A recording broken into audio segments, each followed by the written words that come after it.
Aaron Rodgers apparently is leaving the Steelers in limbo. Shocker. With how long he made them wait last offseason, he's doing it again. This is comical because the other aspect of this that was brought up by Schefter in his intel report on Monday was that apparently he was supposed to tell them a month after the 2025 season. And the NFL draft is this week. I'm sure the Steelers are not happy because they probably were hoping to have some sort of an answer. Unless he directly told them, which I find that hard to believe. I find it very hard to believe that he would have told them that. Last draft, the whole time we were expecting a quarterback to get picked at some point by the Steelers. We thought, is this the Shador team? Did they take Tyler Shuck? Maybe they're the Jackson Dart team. Mm-hmm. They took Will Howard much later. Yeah. They didn't really take a guy that was a long-term starter. They didn't really do that. I think that we could sit here and talk ourselves into Ty Simpson, but if they don't take Ty Simpson, I don't know who they're going to pick. At the current moment, their odds plus 150 to draft an offensive lineman, plus 175 to draft a receiver, and plus 700 to go quarterback in the first round.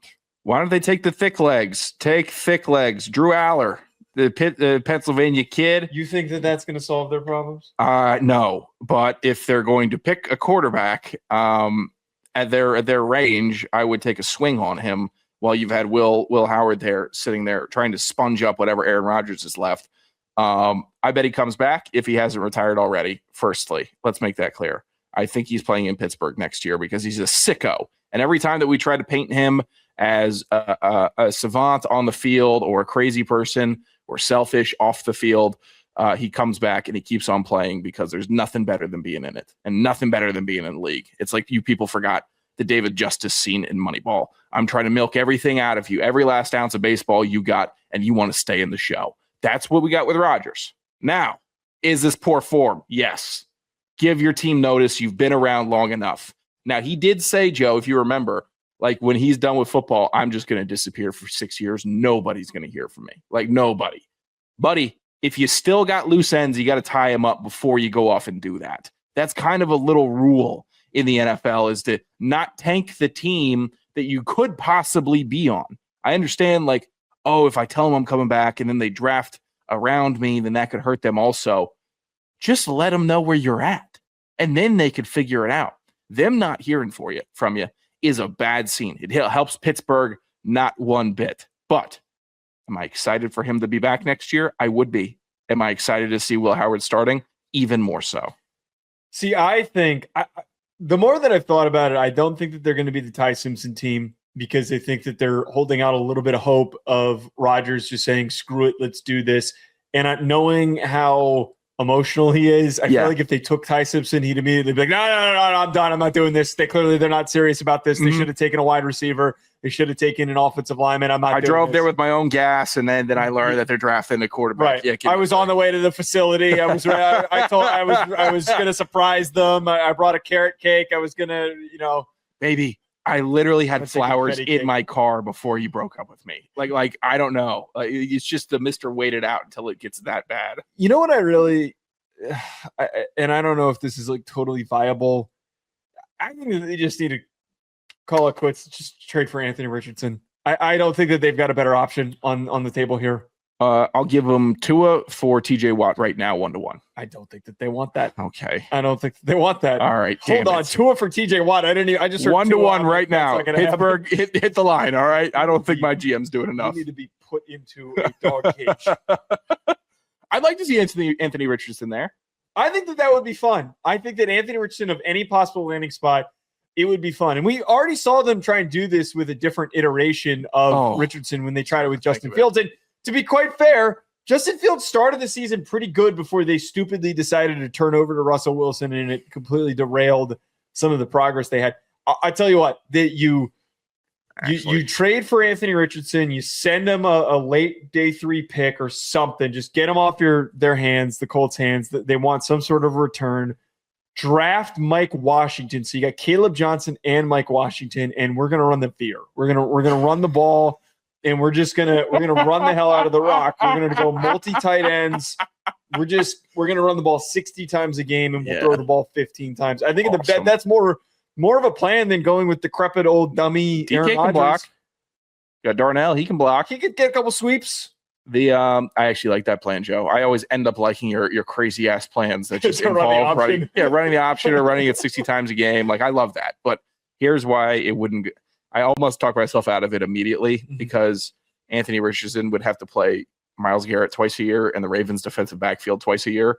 And I think they go 0-4 in those games, which is very unlike the Pittsburgh Steelers. One would argue if they're running the ball up the middle every single play, then they wouldn't deal with facing the Ravens secondary or Myles Garrett. If I could inject that plan into the brain trust of the Pittsburgh Steelers right now via satellite and they were to do it, I would push the button right now. Right now, I would do it. But they're too smart, I guess. They're too credible. Too smart. I don't know. I'd kill to see that team just make football so boring. That would shake up the NFL world so much. Do we need to ban the Steelers from running it too much?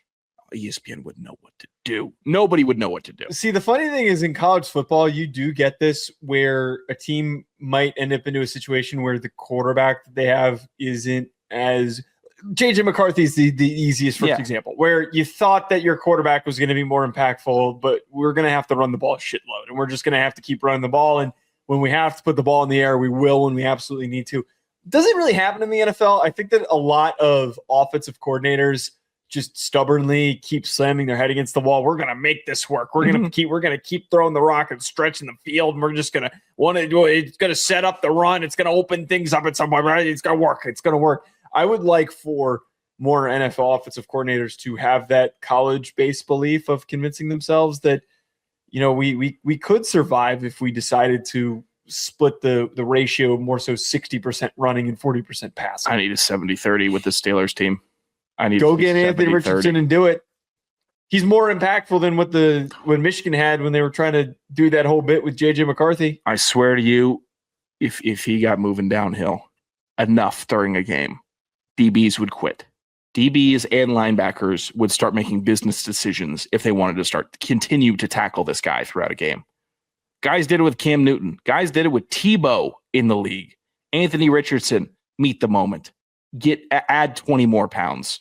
Just go crazy. I just don't know. Before we move on here, I'm just quickly scrolling through some of these backup options. God, there really is nothing because what current backups in the league? Yeah, it's the worst it's ever been. It's as bad as it's ever been for backups. So many that you theoretically could go and get. I'm not. You want Flacco? You want Rivers? Is that where we're at now? I think that's where a lot of people are at. Yeah, dude. It's bad, man. I mean, Carr?